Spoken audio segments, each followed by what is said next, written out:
Hi అండి, అందరికీ good morning. మొన్న మార్కెట్కి వెళ్ళినప్పుడు గోంగూర చూసి అయితే కొనాలి అనిపించింది. గోంగూర 2 కట్టలు అయితే తీసుకొని వచ్చాను. మా అత్తమ్మ అయితే పచ్చడి చేస్తానే అని అన్నది. తను అంతగానం చేస్తా అంటే ఎందుకు వద్దంటని చెప్పండి. తనైతే చాలా రుచిగా చేస్తుంది పచ్చడ. కానీ ఎప్పుడు చేసినట్టయితే ఈసారి చేయలేదు. కొద్దిగా వెరైటీగా అయితే చేసింది.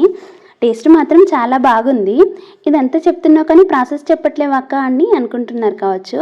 అత్తమ్మ ఏం చేసిందంటే గోంగూరనంతా మంచిగా కడిగేసి గాలిలో అయితే ఆరబెట్టింది, నీళ్ళు లేకుండా. ఎందుకంటే ఈ పచ్చడంట ఒక వారం 10 రోజుల వరకు నిల్వ కూడా ఉంటుందంట, నీళ్లు తగలకుండా ఉంటే.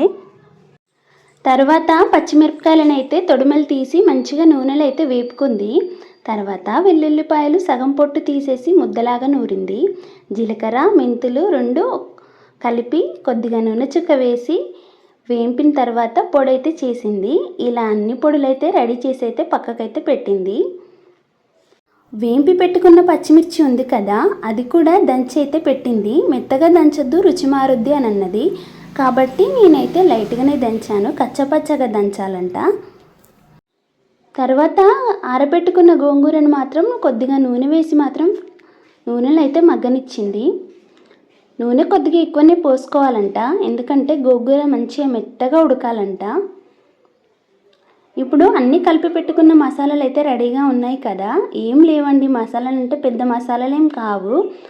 మనము నూరి పెట్టుకున్న వెల్లుల్లిపాయ పేస్టు, జీలకర్ర మెంతుల పొడి, పచ్చిమిరపకాయల ముద్ద, ఈ 3 ముద్దలు అయితే వేసింది. పచ్చిమిరపకాయల ముద్దల్ని ఉప్పు కూడా వేసింది, ఉప్పు వేయలేదని అనుకోకండి. ఇప్పుడు గోంగూర అయితే మెత్తగా ఉడికింది, ఇంకొంచెం ఆయిల్ కూడా వేసింది. మేము అత్త కోడలము గోంగూర పచ్చడి తయారు చేసే బిజీలో ఉన్నాము. గోంగూర పచ్చడి చేస్తున్నారా, నాకైతే అస్సలే వద్దు, నేను తినను అనేసి మావాడైతే అలిగిపోయి కూర్చున్నాడు. వాడే తింటలేవే, మన పని అయితే కానిద్దాం పట్టు అని మా అత్తమ్మ అయితే అంది.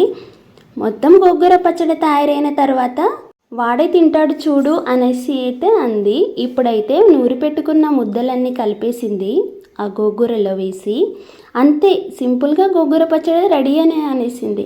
రోలు పెట్టి రోట్లో నూరుతారు కదా, అలా కాదు, ఇంత సింపుల్గా చేసిందంటే చాలా బాగుంది.